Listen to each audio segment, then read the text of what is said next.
Wisconsin and New Hampshire, all these so-called moderates, they vote lockstep with Biden on the China issues. It's horrific. Senator, you've been terrific on this issue. Thank you so much. And we've been telling you for years that the NBA is owned by China.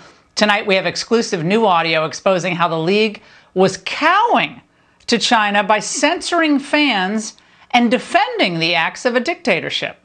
Then Boston Celtics center and my next guest, Enes Kanter first publicly criticized China's President Xi Jinping back in October of 2021, which led to the CCP banning Celtics games from being streamed in their country.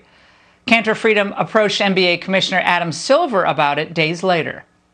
Early in the season, like the first couple of games, they like warn the league, like there might be people there, make sure like they're not in the background of any of your photos or anything. Wow, so make sure like they're not in the back any kind of pictures. I think it was more. I wonder like who. Like they did it for like China to just start retaliating. Oh yeah, of course. Yeah. Wow, that's crazy. Like I said, like what happened to like be careful. Just a couple. Yeah. Make sure there's no any kind of like signs or any kind of. Yeah. Of course it's a different system. It's a dictatorship.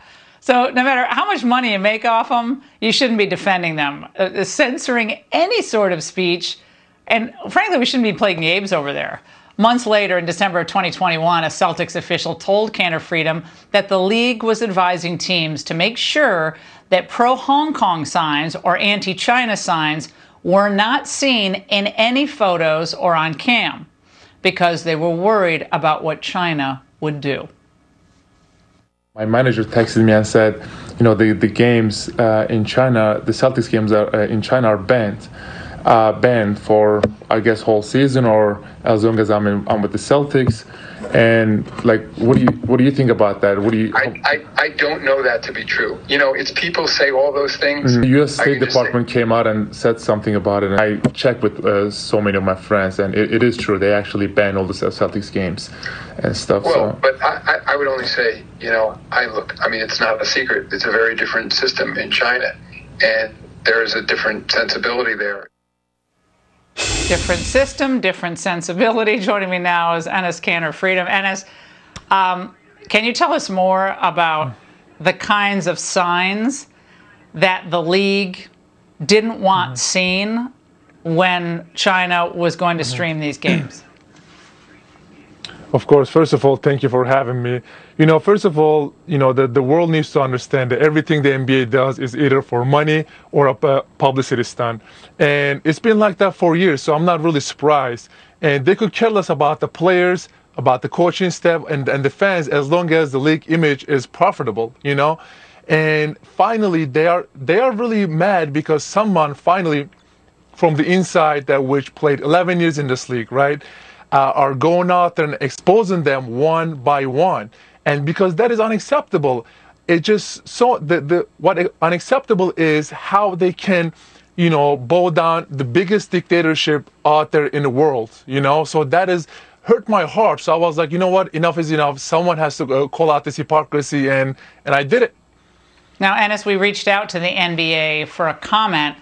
And they told us that the league does not have rules against fans supporting Hong Kong at games. Commissioner Silver has made it absolutely clear that we've supported and will continue to support every member of the NBA family expressing their personal views on social and political issues. So that's what they said. We don't have no harm, no foul to them. Please.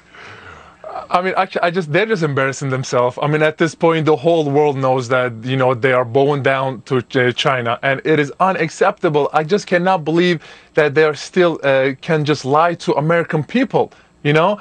But I think, you know, I do a lot of basketball camps around the world, and even now the little kids are telling me about the hypocrisy of NBA, so they are just embarrassing themselves. But you know what?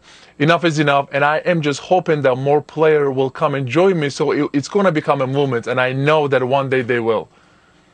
Well, Kaepernick, you know, they celebrated him for starting a movement. You're a one-man, you know, expose of what the league is doing here, and social justice matters in the United States, but not when you're making billions of dollars in China. I think it's pretty obvious for all the eyes to see. Enes, without you, we wouldn't have known about this. Thank you so much. And the CDC has a COVID confession But is it too late? And out of the campaign, we're going to share some